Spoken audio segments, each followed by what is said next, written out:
It is easy to make mistakes with your focus, that one thing for which you want to be known. And many times you don't even realize you're making a mistake with your focus. I've seen independent consultants make what I refer to as the jack of all trades, the master of none mistake, or the curse of experience. Here's where the consultant struggles to narrow down what they want to do or what they want to be known for because they have so much experience. They can do so many different things, so they struggle. And they sit back and they tell people that they can do X and they can do Y and they can do Z. The only problem is people don't know who to refer them to because they're not sure what problem they really solve. Some people say to me, well, the only people that make that mistake are people starting out in consulting. Here's the thing.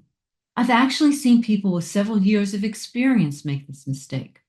So it's not just people starting out as a consultant who fall into the jack of all trades, the master of none.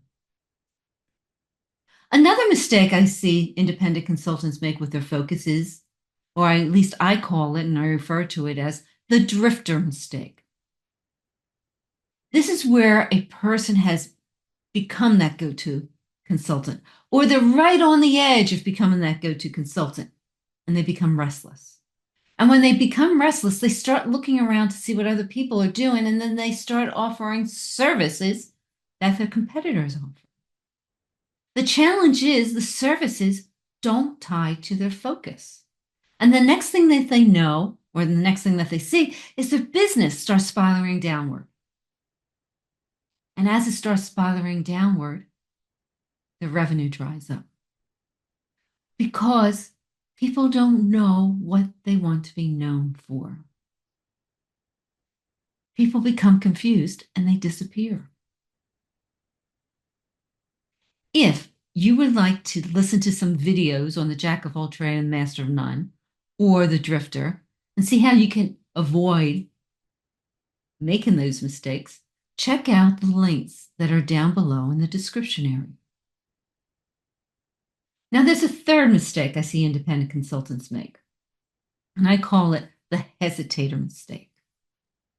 And that's what this video is about, the hesitator mistake. And this mistake is also extremely easy to make, and people don't realize they're making it sometimes until it's too late. And although I say that this is a focus mistake, I could also call it a business core mistake. And maybe it's the biggest mistake you can make once you've established your business core. And this mistake can impact your business, and your business can start spiraling down, and revenue can disappear with this as well. And the reason I refer to it as a business core mistake is because your focus, your ideal client, and your service offerings all work together. And this mistake impacts, the hesitator mistake impacts your ideal client as well as your service offering.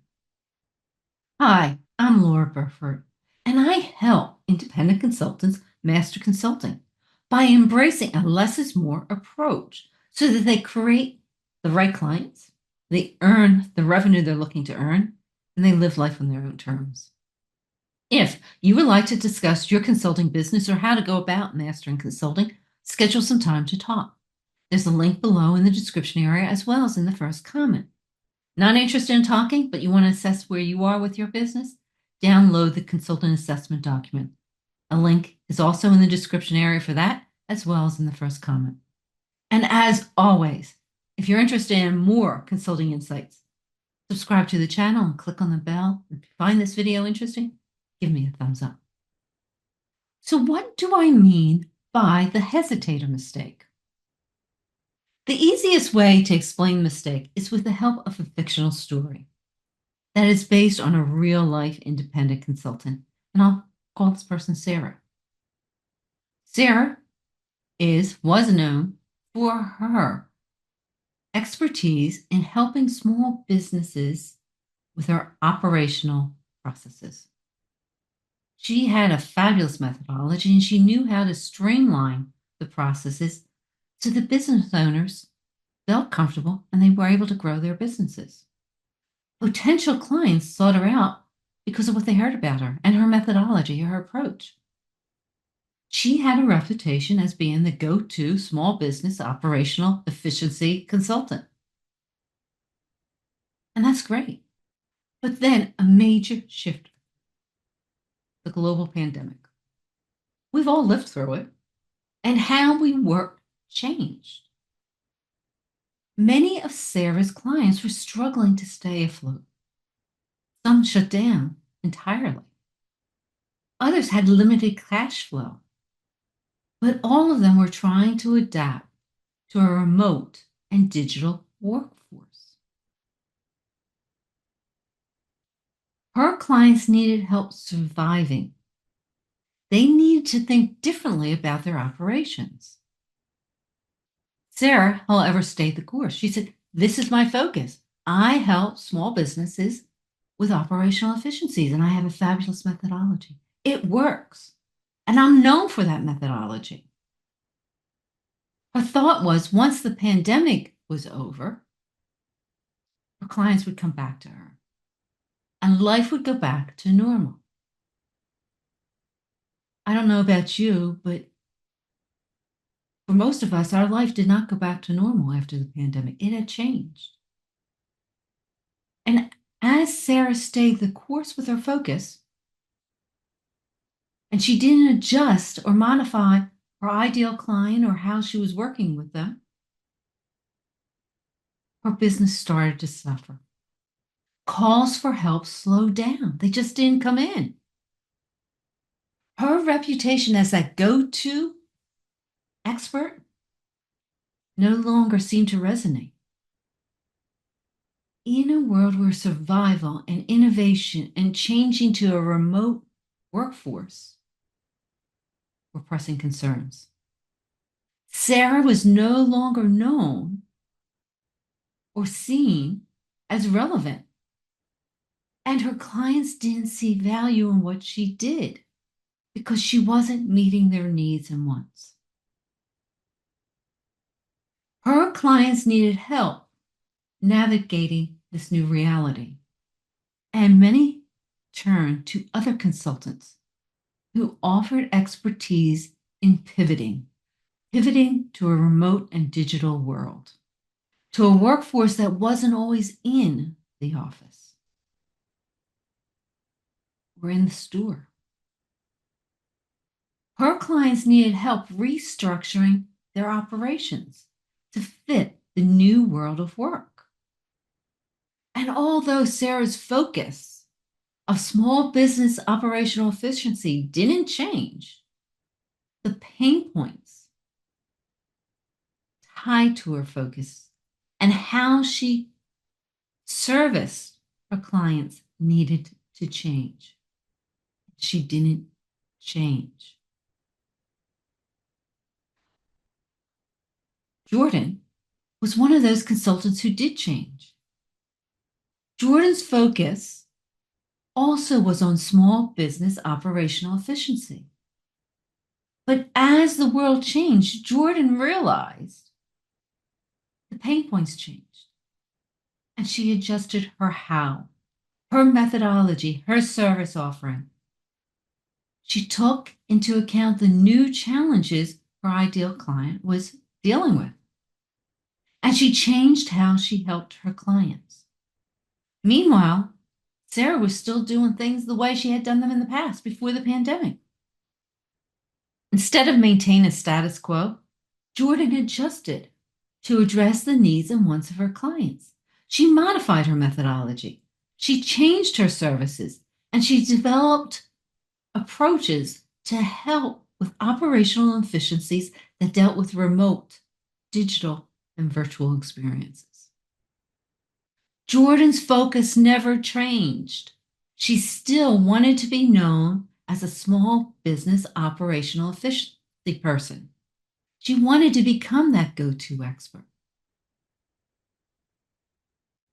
But she realized the relationship between her focus, her ideal client, and how she was helping them needed to change. And she didn't hesitate to change. Focus stayed the same, pain points change. So, what had to change because of that? Not necessarily her ideal client, but how she serviced them did. The dialectic relationship between focus, ideal client, and service offering. Jordan remained true to her focus throughout the whole thing.